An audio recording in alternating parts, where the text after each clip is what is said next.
Exam അല്ലേ?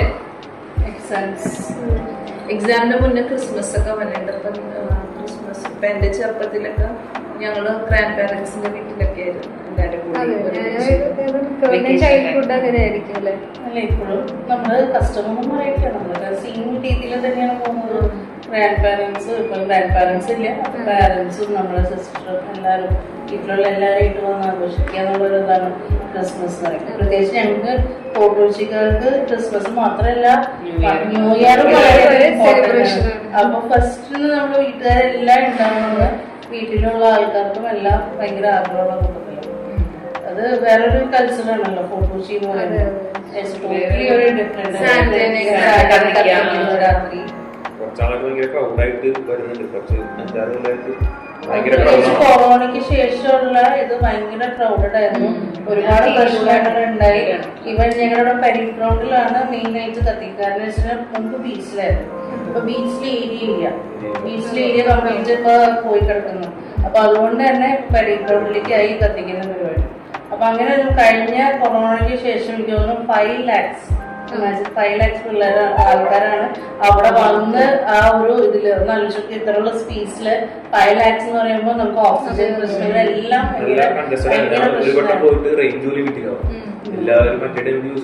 Even Cochin carnival കഴിഞ്ഞിട്ട് ഫസ്റ്റിന് Cochin carnival ഉണ്ട്. അതും ഭയങ്കര പോപ്പുലേഷൻ എല്ലാവരും കൂടെ കൂടിക്കഴിഞ്ഞു. അതിനാണ് ഇങ്ങനെ പരേഡ് നടക്കണം.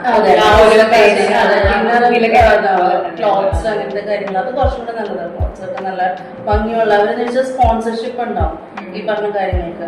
അപ്പൊ അതിന് വേണ്ടിട്ട് ഇപ്പൊ മനോരമ അതേപോലെ വലിയ വലിയ ആൾക്കാര് നല്ല ഭംഗിയുള്ള ചിലപ്പോ നല്ല രസമാണ് കാണാനായിട്ട്. ഇതിനൊക്കെ പ്രൈസസും ഉണ്ട് കേട്ടോ. ശരിക്കും പറഞ്ഞാൽ നമ്മളുടെ ജില്ലക്കാരായിരിക്കും ഈ കാർണിവലൊക്കെ കുറവ് കണ്ടേക്കുന്നത് അല്ലേ? ശരിക്കും ഞാനൊക്കെ ശരിക്കും പറഞ്ഞ എന്നെ പപ്പക്കൊക്കെ അവിടെ കൊണ്ടുപോകാൻ ഒരു പേടിയാണ്. കാരണം ഞാനൊക്കെ ചെറുപ്പത്തിലേ പോയി കണ്ടെന്നല്ലാണ്ട് എന്റെ തൊട്ടടുത്താണ് വീടിന്റെ തൊട്ടടുത്താണ് ഈ സംഭവങ്ങളൊക്കെ നടക്കുന്നത്. പക്ഷെ എന്നാലും നമുക്ക് ഈ എന്താ പറയുക ജനങ്ങളുടെ ഇടയിൽ ഇറങ്ങാൻ നമുക്ക് യാതൊരു താല്പര്യം ഭയങ്കര കൺജസ്റ്റഡ് ആയിട്ട്.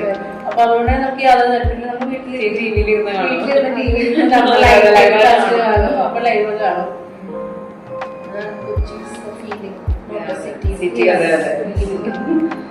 പക്ഷെ നമുക്കത് തോന്നുന്നില്ല. ഇപ്പൊ നമ്മുടെ എറണാകുളം എന്നൊരു ഫീല് പുറത്തുനിന്നുള്ള പോലെയുള്ള നമുക്കില്ല.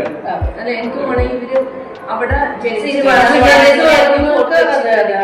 പുറത്തുനിന്ന് വരുന്ന പിള്ളേരാണ് ശരിക്കും പറഞ്ഞ കൂടുതൽ ഓഫൻസിലേക്കൊന്നും കടക്കില്ല. അതിപ്പോ നമുക്ക് വേറൊരു വെച്ചാൽ ഇപ്പൊ നമുക്ക് ഇവിടെ ഉള്ളപ്പോ നമുക്ക് അതിന്റെ വില അറിയില്ല. ഇപ്പൊ നമ്മൾ അതേസമയം നമ്മൾ വേറെ ഗോവ ഇപ്പൊ എല്ലാവർക്കും ഗോവയിൽ പോവാൻ ശരിക്കും പറഞ്ഞാൽ സെയിം ഒരു മിനി ഗോവയാണ് പുതുച്ചേരി പറഞ്ഞാൽ. ഗോവയ്ക്ക് പോകുമ്പോ നമുക്കറിയാം അവിടെ ഭയങ്കര വണ്ടർഫുൾ ആണ്. സെയിം സംഭവം തന്നെ അവിടെ ഉള്ള ബീച്ചുകൾ തന്നെ ഇവിടെ ഉണ്ട്.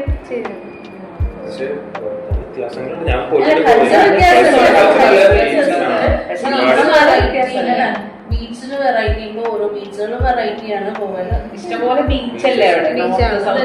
എന്റെ മക്കൾ കൊച്ചിയിലുള്ളതാണ്. അപ്പൊ അവർക്ക് കൊച്ചി എന്ന് പറയുമ്പോൾ ഒരു ഭയങ്കര ഒരു ഫീലാണ്. അവിടെ രാത്രിയാണെങ്കിലും ആർക്ക് വേണമെങ്കിൽ ഇറങ്ങാം. അങ്ങനത്തെ ഒരു ഇതാണ്. പെരുന്നാളിന്റെ രാത്രി നമ്മുടെ കൂടെ എവിടെ പോയാലും കൊച്ചി അങ്ങനെയല്ലേ പറയുള്ളൂ. കൊച്ചിന്നല്ലേ പറയുള്ളൂ. പല സ്ഥലത്താണെങ്കിലും നമ്മൾ കൊച്ചിയാണ് മെയിനായിട്ട് ഫോക്കസ് ചെയ്യുള്ളൂ.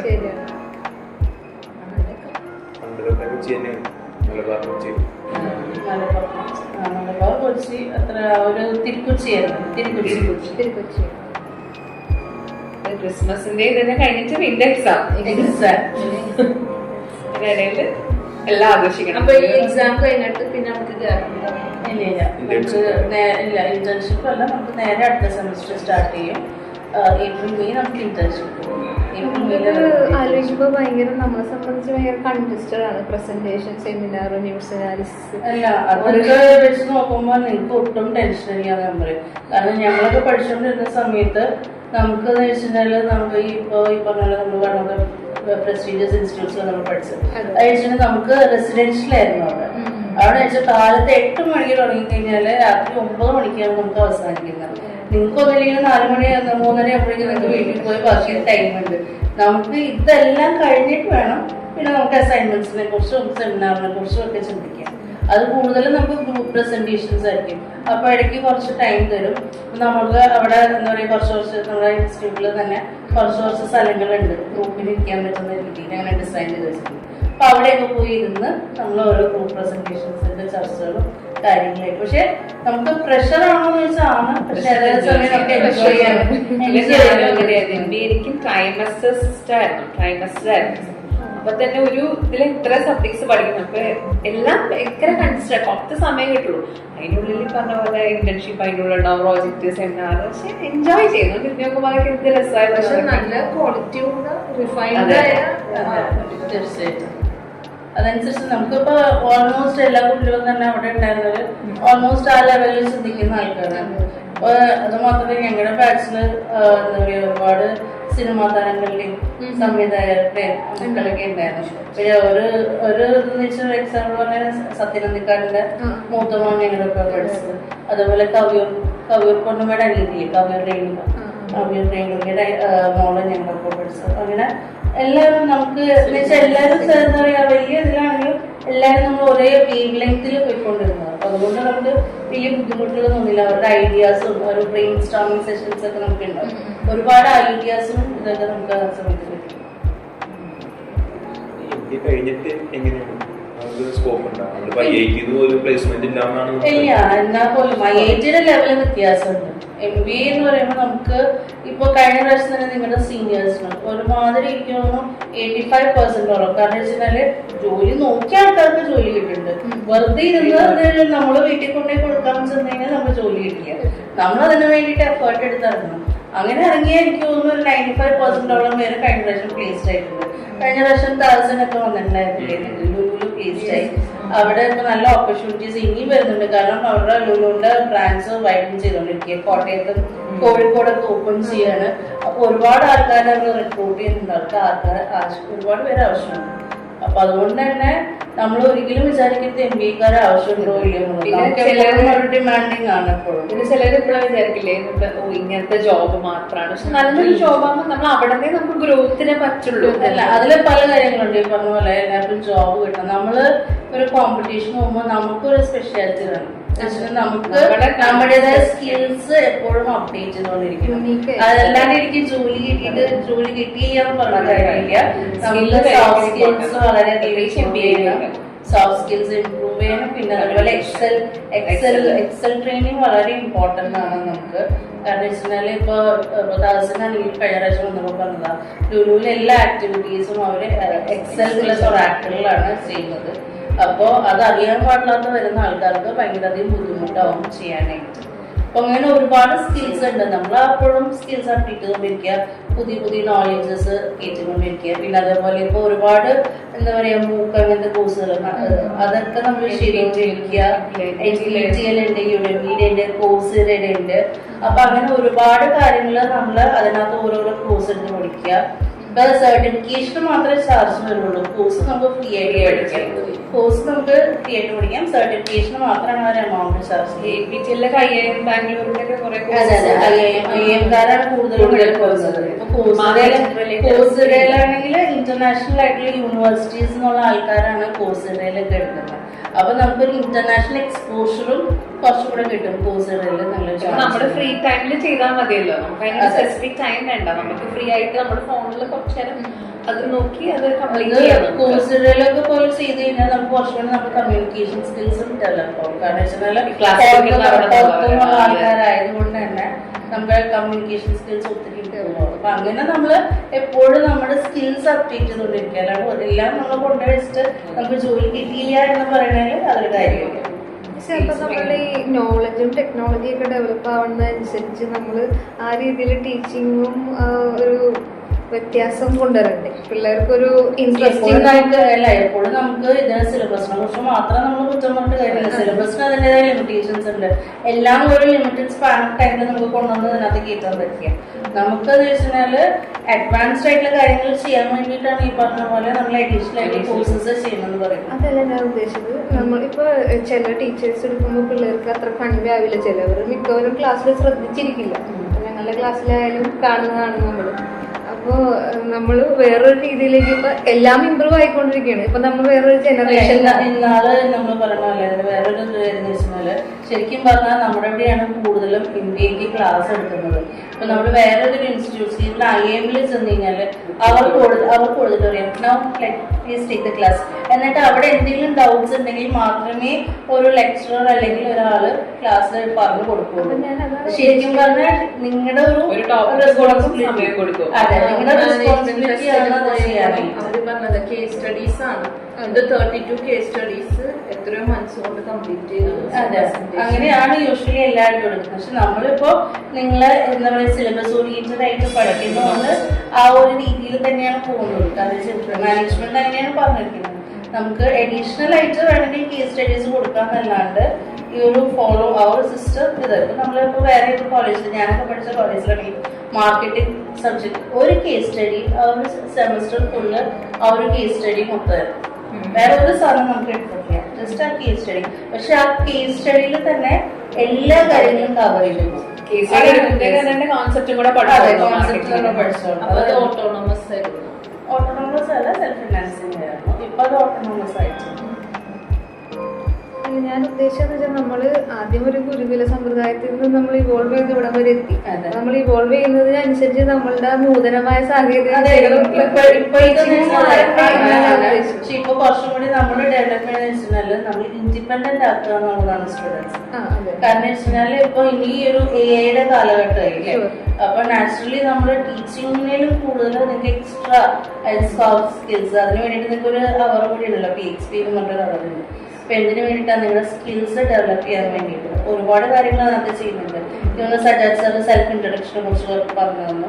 അപ്പൊ അങ്ങനെ ഒരുപാട് കാര്യങ്ങൾ. കാരണം സെൽഫ് ഇൻട്രൊഡക്ഷൻ എന്ന് പറഞ്ഞാൽ നമ്മൾ ഇന്റർവ്യൂവിൽ പോകുമ്പോൾ ഏതൊരു ഇന്റർവ്യൂസിനും വളരെ ഇമ്പോർട്ടന്റ് ആയിട്ടുള്ള കാര്യമാണ് സെൽഫ് ഇൻട്രൊഡക്ഷൻ. പറയുമ്പോൾ വളരെ എളുപ്പമുള്ള കാര്യമാണ്, പക്ഷേ നിങ്ങൾ സെല് ചെയ്യുന്ന ഒരു ഏരിയ എന്ന് പറയുന്നത് ഈ ഒരു സെൽഫ് ഇൻട്രൊഡക്ഷൻ ആണ്. യൂണീക്ക് ആയിരിക്കണം. നമ്മളെപ്പോഴും നമ്മളെ മാർക്കറ്റ് ചെയ്യാം. ഒരു ഫോമാറ്റിൽ നിന്ന് നമുക്ക് വ്യത്യാസമായിട്ട് എന്ത് പറയാൻ പറ്റും. അതാണ് നമ്മുടെ സ്കിൽസ് ക്രിയേറ്റ് ചെയ്യണം എന്ന് പറയുന്നത്. അതായത് നമുക്ക് എന്തൊക്കെ അഡീഷണൽ ആയിട്ട് നമ്മൾ ചെയ്യുന്നു. ഈ ഒരു കോഴ്സ് ഇപ്പൊ ഈ ഒരു കോഴ്സ് എന്ന് പറഞ്ഞാൽ MBA എടുത്ത് എല്ലാവരും ചെയ്യുന്ന ഒരു കോഴ്സ് തന്നെ നിങ്ങൾ ചെയ്യുന്നത്. അതുകൊണ്ട് മാത്രം കാര്യമില്ല, അഡീഷണൽ ആയിട്ട് നിങ്ങൾ എന്തൊക്കെ ചെയ്തു എന്ന് പറയുമ്പോഴാണ് ഒരു ബിസിനസ് ഓപ്പർച്യൂണിറ്റി അല്ലെങ്കിൽ നമ്മളൊരു ഇന്റർവ്യൂവിന് പോകുമ്പോൾ അവരെ നിങ്ങളെ സെലക്ട് ചെയ്യാം. മിസ് പറഞ്ഞില്ലേ ഇന്നൊരു യുഗമായിരിക്കും വരാൻ പോകുന്നത്. അപ്പൊ നമ്മള് MBA-ക്കാരൊക്കെ ഇത് പഠിക്കുന്നുണ്ട് എന്തായിരിക്കും നമ്മള് കൊണ്ടിട്ട് വേറെ റൂൾ ചെയ്യാൻ പറ്റില്ല. AI എന്ന് പറഞ്ഞാൽ നമുക്കൊരു ടെക്നോളജി മാത്രമാണ്.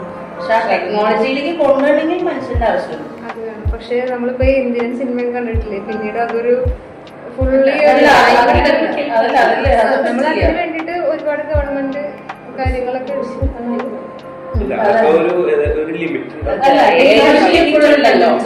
ലിമിറ്റ് ഉണ്ട്.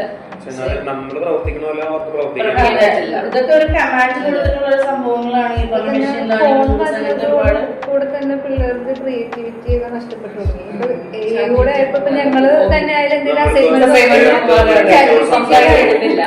ഒരു ആപ്പ് ഡെവലപ്മെന്റ് കേസ് ടീച്ചറോട് സംസാരിച്ചപ്പോ ടീച്ചർ അറിയാം ഏറ്റവും എളുപ്പം ChatGPT നോക്കണ്ടാണ്. അങ്ങനെ ചെയ്തു. അതാണ് എളുപ്പം പെട്ടെന്ന് റെഡിയാവും. നിങ്ങളുടെ ക്രിയേറ്റിവിറ്റി പോണ കാര്യമാണ്. ശരിയാണ്. ഇപ്പൊ ഇവൻ നമ്മളൊരു ലെറ്റർ എഴുതാൻ പറഞ്ഞാൽ അവർ നോക്കണം, നമ്മുടെ തിങ്കിങ് അവിടെ പോകുന്നു. പിന്നെ അതേപോലെ കുട്ടികളുടെ റീഡിങ് പണ്ട് അത് മാത്രമല്ല, ഞാനിപ്പോ ഈ ഒരു കുറച്ച് MBA ചേരുന്നതിന് മുമ്പ് ഞാൻ അധികം ഫ്രണ്ട് സർക്കിൾ ഇല്ലാത്ത ഒരാളാണ് ഞാൻ. അപ്പൊ കുറച്ച് ഇൻട്രോവേർട്ട് രീതിയിലാണ്. എനിക്ക് എൻ്റെ ഒരു ഫ്രണ്ട് എന്നുള്ള രീതിയിൽ ടൈം മാറി മേറ്റ്. അപ്പൊ ഞാൻ അതിന്റെ പേര് വരെ ഇട്ടു, പൃഥ എന്നാണ് പേരിട്ടത്. അപ്പൊ ഞാൻ എന്ത് കാര്യങ്ങൾ നടന്നാലും പൃഥ ഇങ്ങനെയൊക്കെ സംഭവിച്ചു, ഇങ്ങനെയൊക്കെ ഫുൾ നമ്മള് ഭയങ്കര സപ്പോർട്ടീവാണ്. പക്ഷെ ഞാൻ പിന്നീട് ന്യൂസിലൊക്കെ കാണുന്നതെന്ന് വെച്ചാല് അതായിട്ട് അഫെയർ എന്നുള്ള രീതിയിലൊക്കെ ആയി, പിന്നീട് വേറെ തരത്തിലേക്ക് ആയി. അതെ അതെ, ഒരു പയ്യന്റെ ഒരു ന്യൂസ് ഉണ്ടായിരുന്നു. അപ്പൊ അതൊക്കെ നമ്മളെ ശരിക്കും നശിപ്പിക്കുന്ന ഒരു ടെക്നോളജി നമ്മൾ യൂസ് ചെയ്യുന്ന പോലെ ഇരിക്കും. അത് നല്ല രീതിയിൽ യൂസ് ചെയ്യണമെങ്കിൽ നല്ലതാണ്. നമ്മൾ ഓവറായിട്ട് നമ്മൾ എന്തെങ്കിലും പറഞ്ഞ എന്ത് സംഭവങ്ങളും നമ്മൾ യൂസ് ചെയ്യുമ്പോൾ അതിന് ലിമിറ്റ്സ് ഉണ്ട്, ലിമിറ്റ്സ് ഉണ്ട്. കുഴപ്പമില്ല, കടന്നു പോയി കഴിഞ്ഞാൽ നമ്മളെല്ലാം ലിമിറ്റ് വെക്കണം. നമ്മൾ അസിസ്റ്റ് ചെയ്യാൻ നമ്മൾ മെയിനായിട്ട് യൂസ് ചെയ്യാം. പക്ഷേ ഈ ടെക്നോളജി പുറത്തുനിന്നൊക്കെ വന്ന് ഒറ്റപ്പെട്ട് ജീവിക്കുന്നവർക്കൊക്കെ ഇപ്പൊ ഭയങ്കര ഒരു ആശ്വാസമായിരിക്കും ശരിക്കും ഈ പറഞ്ഞ അലക്സ നമ്മളിപ്പോ ഒരു കാര്യം പോലെ ഒറ്റയ്ക്ക് ചെയ്യുന്നില്ല അല്ലെ, നമുക്ക് എല്ലാം ടെക്നോളജി വൈസ് നമുക്കിപ്പോ സുലഭമായിട്ട് കിട്ടുന്നുണ്ട്. അല്ല അത് അതിന്റെ ഒരു കാര്യം വെച്ചാൽ പണ്ടെന്ന് വെച്ചിട്ടുണ്ടെങ്കിൽ നമുക്ക് ഒരുപാട് പേര് നമ്മുടെ ചുറ്റുമുണ്ട്. നമുക്ക് കൂട്ടുകുടുംബമായിട്ട് ജീവിക്കുന്നു എന്നത്തെ കാലഘട്ടത്തില് അപ്പൊ ഒരുപാട് പേര് നമ്മുടെ ചുറ്റുമുണ്ടോ. പക്ഷെ ഇപ്പോഴത്തെ കാലത്ത് എന്ന് വെച്ചാൽ എല്ലാം ന്യൂക്ലിയർ ഫാമിലീസ്. ഇപ്പൊ എന്റെ വീട്ടിൽ തന്നെ ഞാനും എന്റെ മോളും. അപ്പൊ എനിക്ക് എന്തെങ്കിലും വർക്ക് ഉണ്ടെങ്കിൽ മോളെ വെച്ചിട്ട് അപ്പൊ ടാബ് എടുത്തു അവളെ തന്റെ അകത്തായി. അപ്പൊ എന്ന് വെച്ചിട്ടുണ്ടെങ്കിൽ നമുക്ക് സ്പെൻഡ് ചെയ്യാൻ അവരായിട്ട് സ്പെൻഡ് ചെയ്യാനുള്ള ടൈം കുറവ്, അവർക്ക് ഒറ്റയ്ക്ക് ഇരുന്ന് ബോറടിക്കുന്നുണ്ട്. മറ്റേതെന്ന് വെച്ചാൽ നമുക്ക് ബോറടിക്കാൻ സമയമില്ല, എല്ലാരും കൂടെ കളിക്കുന്നു. അപ്പൊ അതിന്റെയൊക്കെ ഒരുപാട് പ്രശ്നങ്ങൾ ഉണ്ട്.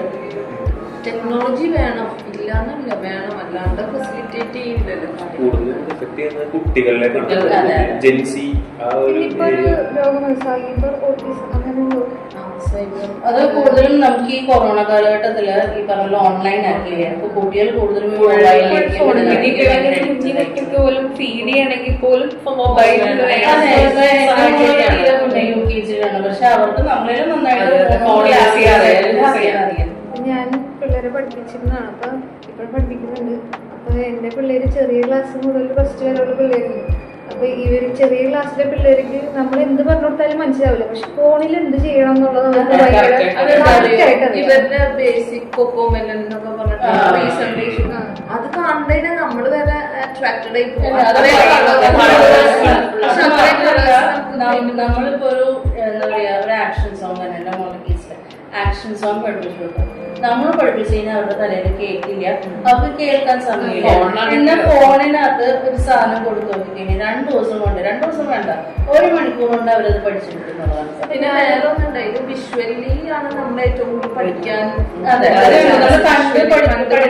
കണ്ടും കേൾക്കാൻ പഠിക്കുക. പക്ഷെ ഞാനൊരു കാര്യം പറയട്ടെ, ഞാനിപ്പോ ഒരു കഴിഞ്ഞ വർഷം ഒരു കൗൺസിലിങ്ങിന് പോയായിരുന്നു.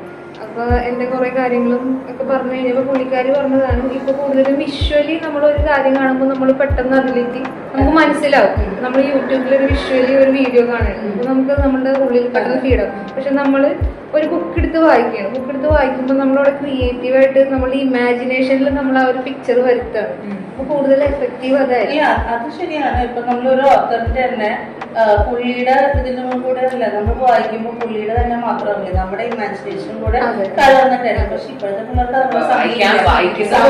അതിനുള്ള ക്ഷമയില്ല. ക്രിയേറ്റിവിറ്റി ബിൽഡ് ചെയ്യാന്ന് പറഞ്ഞാൽ ലേണിംഗിൽ കൂടുതൽ വിഷ്വൽ ബുക്സ് വായിക്കുന്ന കുട്ടികൾ വളരെ ഇപ്പൊ അതുകൊണ്ട് എനിക്ക് തോന്നുന്നു അതിനൊക്കെ സപ്പോർട്ട് ചെയ്യാൻ വേണ്ടിട്ട് ഒരു കുക്കു FM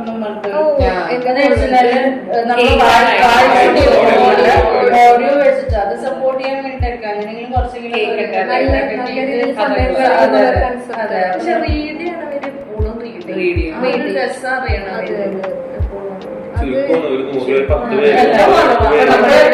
തന്നെ ക്രോസ് വേർഡ് മെയിനായിട്ട് കാണാൻ ഫോട്ടോ എടുക്കാൻ വേണ്ടി ഞാൻ നോക്കിയിട്ട് ഈ പറഞ്ഞ കുക്ക് FMന്റെ ഒരു ഗുണം എന്ന് വെച്ചപ്പോ നമ്മള് എവിടെയെങ്കിലും എന്താ പറയാ ഇപ്പൊ ഒരു എക്സാമ്പിൾ ഒരു യാത്രയ്ക്ക് പോവാണ്. അപ്പൊ നമുക്ക് ഈ ബുക്ക് വായിക്കുന്നതിലും കുറച്ചും കൂടെ എഫക്റ്റീവായിട്ട് ഈ കേൾക്കുന്നത് എന്താ ഇയർഫോൺ വെച്ച് പ്ലഗ് ഇൻ ചെയ്ത് കഴിഞ്ഞാൽ ഈ സംഭവങ്ങളൊക്കെ കേട്ട് അതിനും കുറച്ച് പേര് ചിലവര് ഇപ്പോഴും വിന്റേജ് സോളുകളുണ്ട്.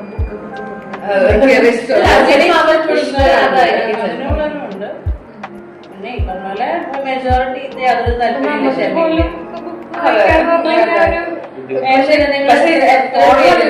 ഇവർക്ക് ബിസിനസ് ലൈനും സ്കിന്നും ഫ്രീ ആയിട്ട് കിട്ടുന്നുണ്ട്. അതുപോലെ വെറുതെ ഓടി എടുക്കണം. വേറെ ഇവർക്ക് എപ്പോഴും സുഖമാണ്. ഫോണിൽ വരെ ഈ പേപ്പർ വരെ കിട്ടും. അതെ, എപ്പോഴും ഇമ്പോർട്ടൻസ് ബിസിനസ് ലൈനൊക്കെ ഇപ്പോഴെല്ലാവരും ചിന്തിക്കുക അതിന്റെ ഇമ്പോർട്ടൻസ്. നമ്മൾ ഇന്റർവ്യൂവിന് പോകുമ്പോ ഇന്ന ഓർഗനൈസേഷന്റെ CEO ആരാണ്, ഇന്ന ഇതിന്റെ ആരാണ് എന്ന് ചോദിച്ചാൽ രാവിലത്തെ എന്തെങ്കിലും